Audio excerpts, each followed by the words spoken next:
నేను నూటనామ బసాపురం గ్రామం ఆదోని మండలం కర్నూలు జిల్లాలో నివసిస్తున్నాను. నేను 1 ఎకరాన్నర అంటే ఎకరా 50 సెంట్లలోన మిరపను పండిస్తున్నాను. నా మిరప చేన స్టార్టింగ్లో బూడిదే మామూలుగా పై ముద్ర కింద ముద్ర ఎర్రనల్లి ఎక్కువగా ఉండి దాంట్లో వచ్చి పండగ తెగులు కూడా చాలా ఎక్కువగా ఉండింది.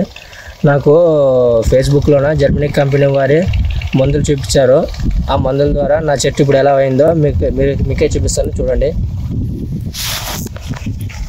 చెట్టు ఇక్కడ నుంచి ఇక్కడ వరకే ఉండింది. ఇక్కడ నుంచి అన్ని కొమ్మలు పైకి సాగినాయి. మొగ్గలో కూడా ఎటువంటి నల్లి కానీ ఏమీ లేదు. ప్రతి ఒక్క చెట్టుకు అనేది కాయలు పింజలు చాలా ఎక్కువగా పడినాయి. చెట్టు గ్రోతింగ్ కూడా చాలా ఎక్కువగా ఉంది, బాగా పెరిగింది. ఒక 1/2 అడుగు పైన పెరిగింది, మంచిగా వచ్చింది. ప్రతి ఒక్క చెట్టు అనేది ఎటువంటిది లేదు. బూడిద ఉన్నది కూడా మొత్తం క్లీన్గా పోయి ఇక్కడ చూడండి, కావాలంటే ఆకులన్నీ కూడా రాలిపోయి మంచిగా బాగా అయింది. ఎక్కడైతే రోగం ఉన్నాయో ఏమేమి లేకుండా మొత్తం క్లీన్ అయ్యి ఆకులన్నీ పచ్చిగా వచ్చి ప్రతి ఒక్క చెట్టుకి కాయ పింజ అనేది ఇట్లా వస్తున్నాయి. జర్మనీ కంపెనీ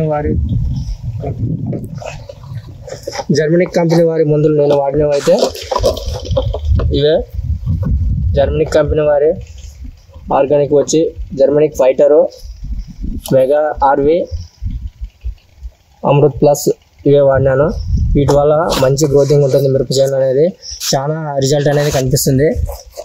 వాడిన ఒక వారం రోజుల్లోనే నాకు మంచి రిజల్ట్ అనేది కనిపించింది. కావున ప్రతి ఒక్కరూ వీటిని వాడి నాలాగే మంచిగా మీ పంటను చీడపీడల నుంచి రక్షించుకోవాల్సిందిగా కోరడమైనది.